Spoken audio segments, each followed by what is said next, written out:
Social media पर channel Mahalakshmi की ओर से पहले कल की बात सादा जन करते हैं। आज की शुरुआत घड़ी बजा रही 8 सवाल 10 चिंता के साथ आचार्य श्री सुनील सागर जी गुरुवर के साथ चैनल महालक्ष्मी जब पहुंची थी जम्मू प्रसाद जी राष्ट्रीय अध्यक्ष भारतवर्षीय तीर्थ क्षेत्र कमेटी के साथ। पर सबसे पहले बात कर रहे हैं हम कल की, परसों की बात भी कर रहे हैं, दोनों बातें एक साथ कर लेते हैं। पहले एक बात करते हैं, पहले कल की 22वें तीर्थंकर श्री नेमिनाथ जी का कल है जन्म तप कल्याणा का। जन्म तो शोरीपुर में हुआ था और तप गिरनार जी में। आज उसी गिरनार के दृश्य देख रहे हैं आप, उस तीर्थ के दिखा रहे हैं आपको कुछ दृश्य। यहाँ के बारे में एक चिंता करिए, मनन करिए। अरे इस बार 22,000 पहुँचे थे, एक बिंदी और बढ़ा दे तो कहते हैं तीर्थ हमारे नाम अपने आप हो जाए। कहते हैं जब आपका वजूद कहीं गिनती में दिखता है तो कहते हैं उन खुपड़ियों गिनकर सरकार भी एक बार हिलने लगती है। बस अपने वजूद को बनाए रखिएगा और जन्म तप कल्याण जोर शोर से बनाइएगा। आज ही चैनल महालक्ष्मी टीम सम्मेद शिखर जी में ही अगले 4 दिन रहेगी, पर ये आपको दिखा रहे हैं। अब आप परसों यात्रा करेंगे, एक बात आपसे हाथ जोड़कर निवेदन करना चाहेंगे। मानना आपके ऊपर है, मानते तो बहुत अच्छी बात है, नहीं तो कोई बात नहीं, जैसा चलता है। पर हाँ, जब आप वंदना करें 30 तारीख को करें, 31 को करें, 1 को करें, तो कृपया करके हाथ जोड़ के निवेदन जो पुरुष करें वह सफ़ेद परिधान में करें। एक पहचान जो इसकी वीडियो होती है, ऐसा कटा होते हैं, वह हर जगह जाती है, रील आती है, तो दुनिया को पता चल सके जैन किस तरह चलते हैं, किस तीर्थ में चलते हैं और किस रूप में चलते हैं। यह ध्यान रखिए, पुरुष भाई हमारे सफ़ेद परिधान में, श्वेत परिधान में, एक पहचान अलग लगेगी। मौसम बड़ा सुहाना है और महिलाओं से केसरिया के साथ। अश्लील वस्त्र अधफटे मत कोई पहने, ना कोई इसमें कि लूज वस्त्र में हो।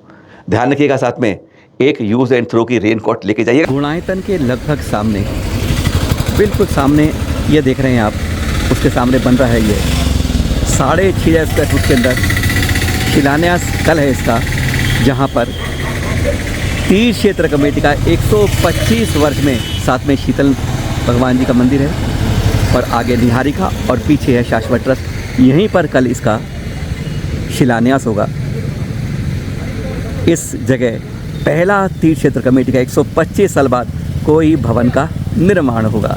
देख रहे हैं आज के दृश्य आप ये। बस आज इतनी बताएंगे क्योंकि हमारी है बात अहमदाबाद की। अब करेंगे सीधी बात आचार्य श्री सुनील सागर जी गुरुवर के साथ, क्योंकि आज हमें लगता है कि तीर्थों के बारे में अगर कहीं जितनी ज़्यादा चर्चा अगर संबित की आवाज़ पहुँचानी है तो आचार्य सुनील सागर जी उसमें प्रथम अग्रिम पंक्ति में मिलते हैं हमें, जो हमारे साथ कहते हैं समाज के साथ उनकी बात को हर तक पहुंचाते हैं।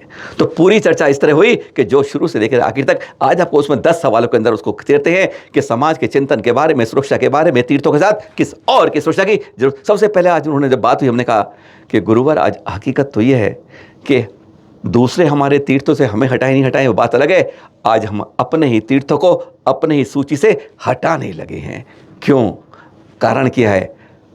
कहाँ आचार्य जी विशुद्ध सागर जी कहते हैं, दूसरे के बाद में सुनेंगे आप, वह इस रविवार सुनाएंगे। पर आज ये है कि जैन समाज की तीर्थ जैन समाज की सूची से ही क्यों हट रहे हैं, सुनेंगे आप। बिना तीर्थों के समाज का भी कोई वजूद नहीं होता। सांस्कृतिक विरासत नहीं है तो आप क्या दिखाएंगे। आज हम प्राकृत की चर्चा करते हैं क्योंकि बड़े बड़े शास्त्र हमारे हैं प्राकृत भाषा में। आज हम ब्राह्मी लिपि की चर्चा करते क्योंकि देश भर में ब्राह्मी लिपि के लेख हैं। जैन तीर्थंकरों का भी उनमें उल्लेख है। लेकिन अगर तीर्थों का ऐसा डिस्टर्ब होता रहा तो हम किस बेस पर तीर्थों की बात करेंगे। कुछ तीर्थ ऐसे हो गए कि वह हमारी लिस्ट में से भी गायब हो गए, हमारे होने के बाद भी। क्यों? बोले अब हम वहाँ तो जा नहीं पाते हैं, एंट्री मिलती नहीं है, नाम वहाँ कुछ रह नहीं गया है, तो अब उसमें तीर्थ यात्राओं में, तीर्थों में उसका नाम डालने से क्या फायदा। हमारे हैं। उस तीर्थ स्थान की जो पुरानी किताबें छपी हैं उनमें भी लिखा है तिरुपति एक जैन मंदिर है, उसमें भी लिखा है। बद्रीनाथ में आदिनाथ है। भुवनेश्वर में कलिंग जी ने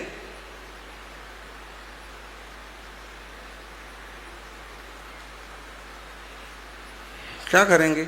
दूसरी बात यह थी चिंता की बात जो समाज में की गई कि जैन समाज के तीर्थों के लिए कोई नहीं करनी पड़ेगी खुदाई।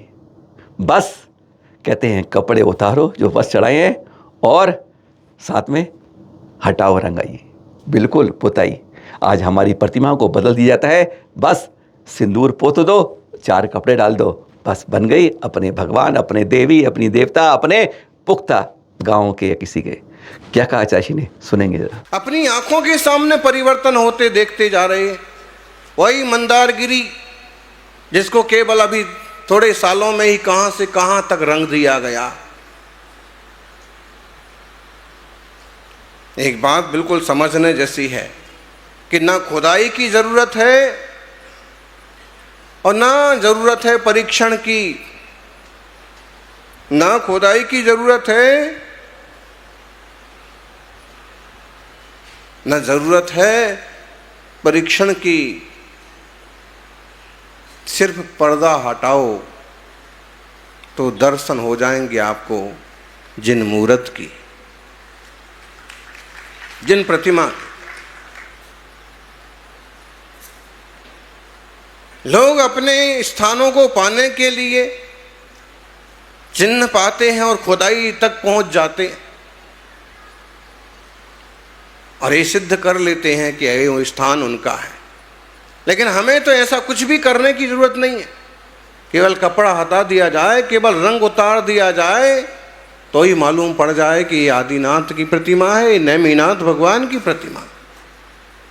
बाबूजी, गिरनार जी पर्वत पर जहाँ भगवान 5वीं टोक पर चरण विराजमान है, उसी के तो पीछे वाली शिला पर नेमिनाथ भगवान की मूर्ति खुदी हुई है और 10-5 साल पहले तक उस पर कोई रंग रोगन नहीं था, लेकिन अब उस पर भी लाइनिंग रंग रोगन चालू हो गया और ऐसे रंग पोतते पोतते वो पत्थर झड़ जाएगा, रूप बदल जाएगा। जितना धोखा जैन शासन के साथ हो रहा है, बरसों से हो रहा है, जितना नुकसान जिन धर्म का हुआ है दुनिया में इतना किसी का नहीं हुआ। क्षमा, सरलता, दया बहुत अच्छे गुण हैं, अहिंसा सबसे बड़ा गुण है, लेकिन जब सीधी उंगली से घी नहीं निकलता है तो उंगली टेढ़ी करना भी आना चाहिए। तीसरे सवाल के अंदर बात हो रही थी समस्या के बारे में कि आज हम कहते हैं हम बट रहे हैं। अरे कहते हैं कि श्वेता दिगंबर 13-20 के अंदर उधर भी तपर कितने में बट गए हैं, जान इसते आप। तो उन्होंने कहा, जो कहा गजब की बात थी, अरे हम नहीं हैं अनेक, हम तो हैं एक, एक थे एक है। कैसे कहा उन्होंने, सुनते हैं जरा। क्योंकि फर्क महावीर स्वामी को मानने में नहीं है, फर्क उनकी पूजा में नहीं है, फर्क उस रास्ते में नहीं है, फर्क केवल पूजन की पद्धति। सुने जरा एक बार आचार्य जी से। कह रहे थे एक हो जाओ, एक। कितने सालों से हम ये बोल रहे, लेकिन हमारे गुरुजन त्यागी व्रती कहलाने वाले लोग ही पहले इतने समझदार हो जाएं कि समाज को कैसे बांधा जाए। अपने अपने भक्तों की फौज बढ़ाने की बजाय एक अच्छे श्रावकों की फौज तैयार करेंगे तो कल्याण होगा।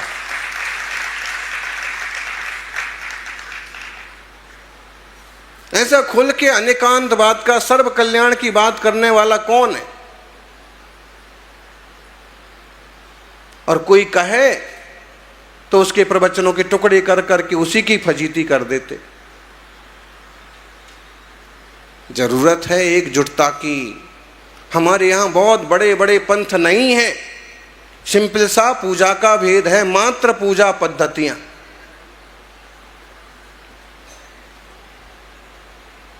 सिर्फ पूजा पद्धतियों को अगर माथे ना चढ़ाया जाए तो दिगंबर जैन शासन में कोई भेद नहीं। सभी वही जिनवाणी मानते हैं, सभी कुंद कुंद स्वामी की बात मानते हैं, सभी पूर्वाचार्यों को सम्मान देते हैं।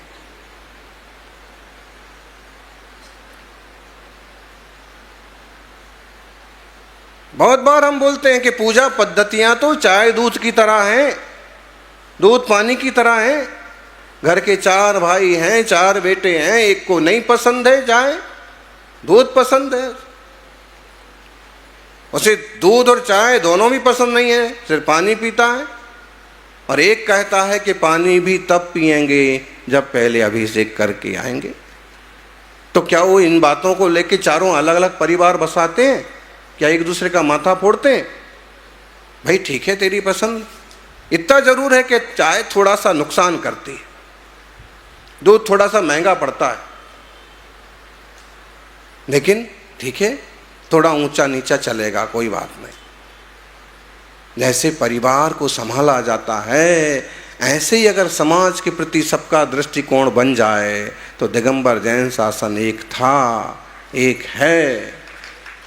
गुरुवर से हम इतना जरूर रखते हैं कि उनके चरणों में बैठकर हम कुछ इतनी ऊंची बात कर लेते हैं जहां और कहीं हम सक पका जाते हैं, डिगमगा जाते हैं। हमने यही कहा कि क्या आज हम देखते हैं कहीं ना कहीं ये जुबान फिसल जाती है ऊपर बैठे संतों के साथ। यानी क्या पिछी ऐसा लाइसेंस है कि आप जो मर्जी किसके लिए भी कुछ भी बोल सकते हैं? क्या कारण है? एक बार सुनते हैं कि पिछी ऐसी लाइसेंस नहीं है जो बदजुबान करने का किसी को हक देती है। सुनते हैं। आप देखिए पिछी लेकर के कुछ लोग कैसा उदम मचाते फिरते हैं। पिछीधारियों को नहीं कहना चाहिए क्योंकि हमारे हाथ में भी पिछी है, लेकिन पिछी कोई लाइसेंस नहीं हो गया है कि तुम जो चाहो सो बोलो, जो चाहो सो करो, लोगों को बांटो, गुरपिज्म करो, पिछीधारियों पर ही उंगली उठाओ। बड़े सौभाग्य से हम यहाँ तक पहुँचे। जिन शासन मिला, दिगंबरत्व का ये मार्ग मिला, पिछी कमंडल मिला और ऐसी वाणी मिली कि हम बोलते हैं और लोग सुनते हैं, हम कहते हैं और लोग समझते हैं। इसका सदुपयोग हो जाए तो कैसा बढ़िया माहौल हो जाए पूरे समाज में। कल आपको डिंग के दर्शन दिखाए थे ना कि जहां पर युवा किस तरह से आहार दे रहे थे आचार्य विनीत सागर। आज हम बात करते हैं, यही सवाल था अहमदाबाद में। हकीकत में यह हमें कहीं कहीं दिखते हैं ऐसे संस्कार। वास्तव में आज युवा हो रहा है दूर हमारे संतों के साथ। ऐसा क्यों है?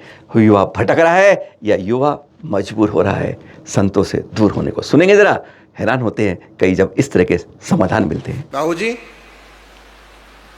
कुछ युवाओं की शिकायत रहती है कि क्यों हटते हैं साधु जनों के पास से, लोग क्यों कटने लगते हैं, खासकर युवा। तो बोले गए तो हम इसलिए थे कि हमें धर्म की 4 बातें सुनने को मिलेंगी, लेकिन वहां गए तो भाई ये काम कर देना, भाई वो काम कर देना, और बातें चालू हुई तो इधर उधर की बातें चालू हो गई। त्यागी वृत्तियों को भी सावधान होने की जरूरत है और श्रावक समुदाय को भी श्रद्धापूर्वक चलने की जरूरत है। मुनियों से मिलने के लिए नहीं जाते हैं, मुनियों के दर्शन के लिए जाते हैं।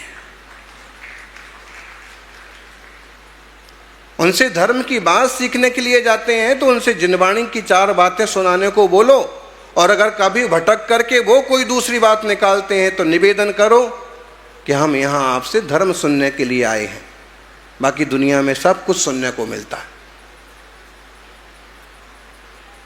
हम यहाँ आपसे प्रवचन सुनने के लिए आए हैं, डांट फटकार सुअर गधा कुत्ता सुनने के लिए नहीं आए। जिनवाणी की बातें सुनाओ हमको।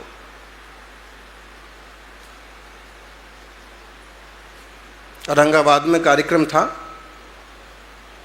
एक महाराज ने प्रवचन चालू किया और शब्द थोड़े से हल्के थे। समाज के एक वरिष्ठ व्यक्ति खड़े हो गए, हाथ जोड़ के बोले कि आपसे हम ये सब बातें सुनने के लिए नहीं आए, वो चीज कहो जो हमारे लिए लाभदायक हो, जिन धर्म के लिए लाभदायक हो। दुनिया है जैसी है चलती है। वैसे तो हर कोई कहता है कि शनिचर भारी है आप पे, यानी शनि ग्रह को सबसे खतरनाक समझते हैं, कहते हैं बहुत बुरा है, इससे बच के रहो। पर गुरुवर कहते हैं शनि ग्रह का तो इलाज मिल जाएगा, पर जो यह ग्रह है इसका इलाज में आज समाज बिखर रहा है, परिवार बट रहे हैं, परिवार खत्म हो रहे हैं।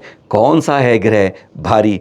शनि ग्रह से भी ज्यादा। आग्रह छोड़ें, आग्रह से नुकसान होता है। शनि ग्रह जितना खतरनाक नहीं है उतना खतरनाक आग्रह है, हठाग्रह।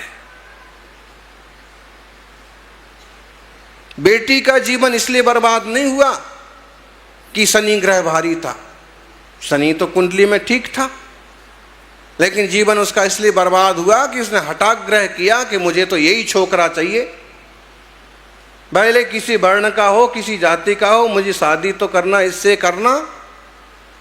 हठाग्रह ने उसकी जिंदगी बर्बाद कर दी। वो प्यार का चश्मा 2-4 दिन तो ठीक ठीक लगा,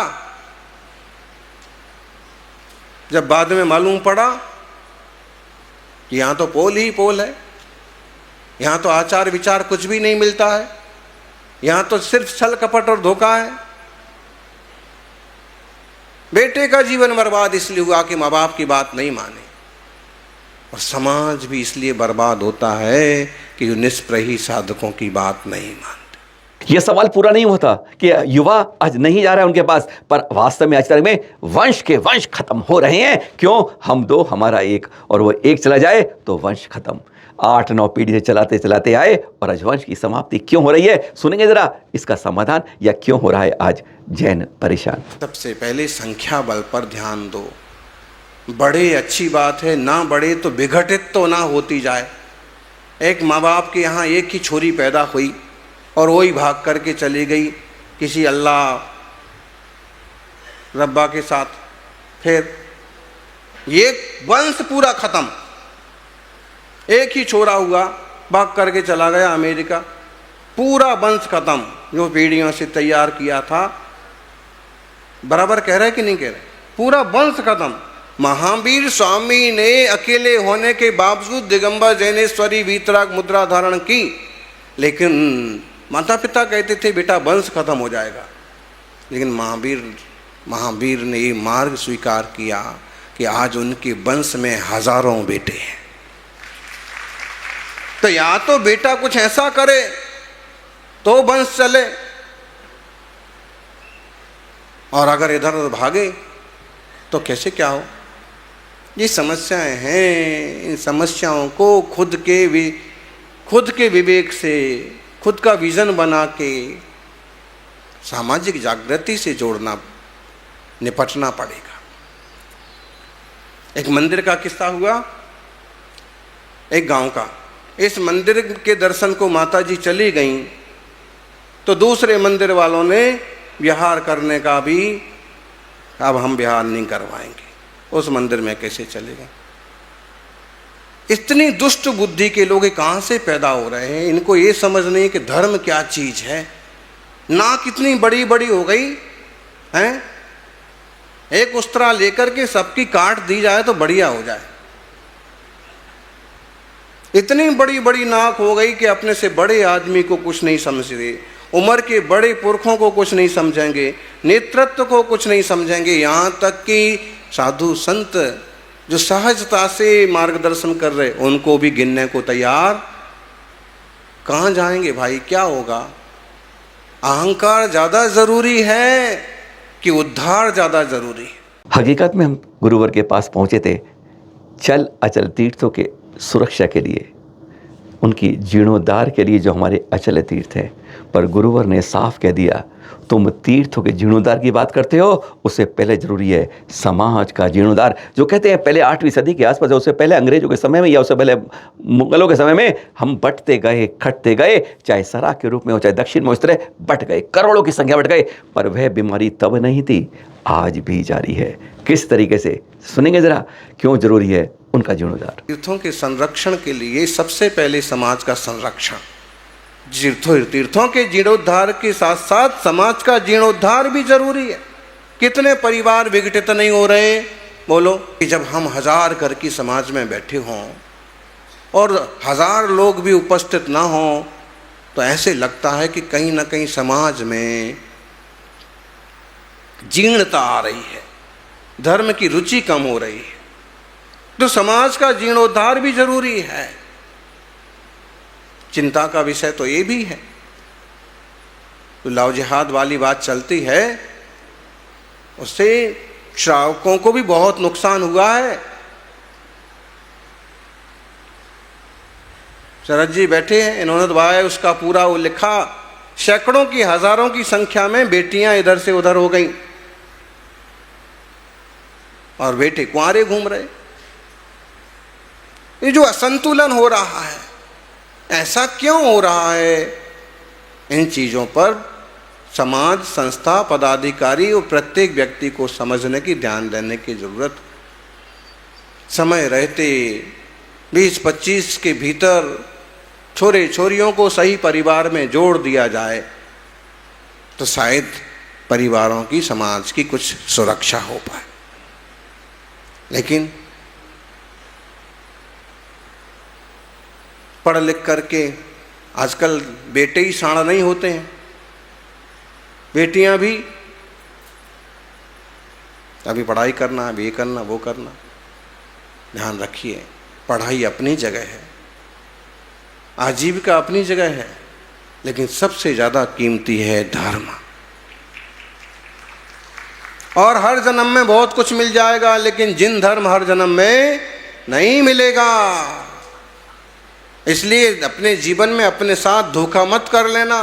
बार बार हम कहते हैं आपसे कि दूसरे हमें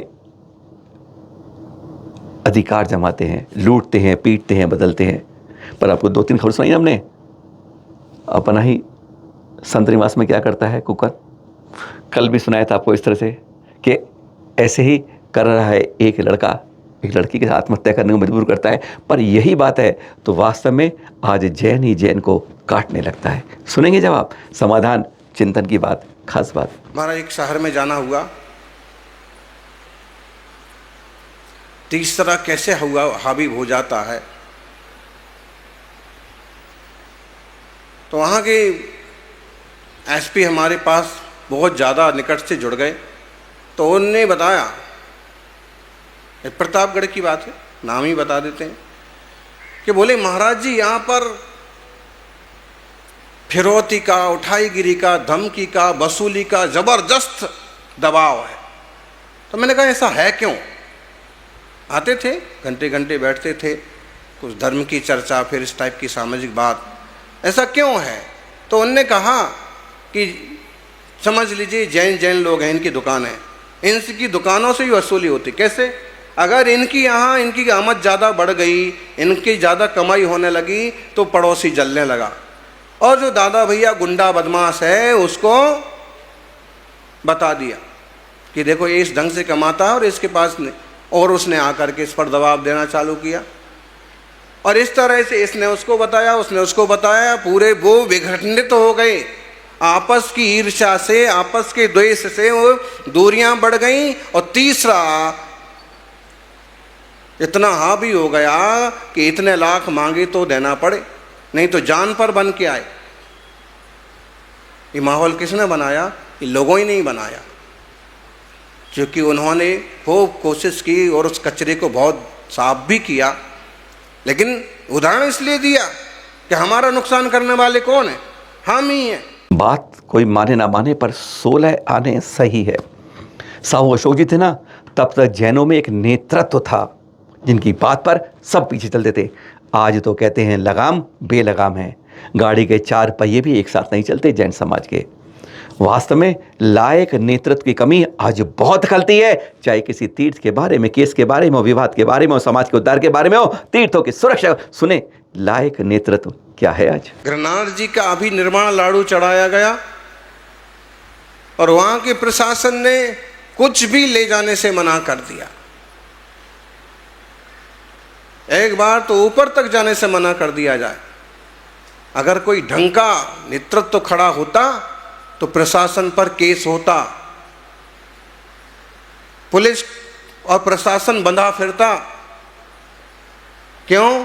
क्योंकि कोर्ट का ऑर्डर है कि अपनी अपनी पद्धति के हिसाब से पूजा की जा सकती। तो कोर्ट के ऊपर किसका ऑर्डर चल रहा है? फिर किसके ऑर्डर से प्रशासन ने ऑर्डर दिया? इस पर किसी ने कोई उज्र किया? कहीं ना कहीं हम लोग बहुत कमजोर पड़ रहे हैं।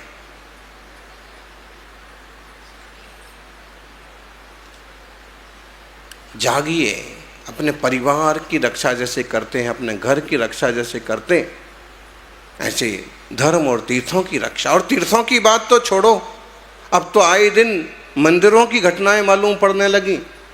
वहाँ मंदिर तोड़ दिया, वहाँ मंदिर की दीवार तोड़ दी, वहाँ मंदिर का चबूतरा तोड़ दिया, वहाँ मंदिर के चबूतरों पर कब्जा कर लिया। जहाँ 100 घर की समाज है वहीं किसी धर्मशाला के मंदिर के हिस्से पर कब्जा कर लिया, कहीं पूरा का पूरा मंदिर कब्जा लिया। मंदिर के शिखर में तीर्थंकरों की मूर्तियाँ रखी हैं और भीतर कुछ और ही माजरा है। फलटन में एक मंदिर है जबरेश्वर, सारे पूरा पत्थर का मंदिर, मूर्तियां तीर्थंकरों की लगी हैं और अंदर विराजमान कर दिया।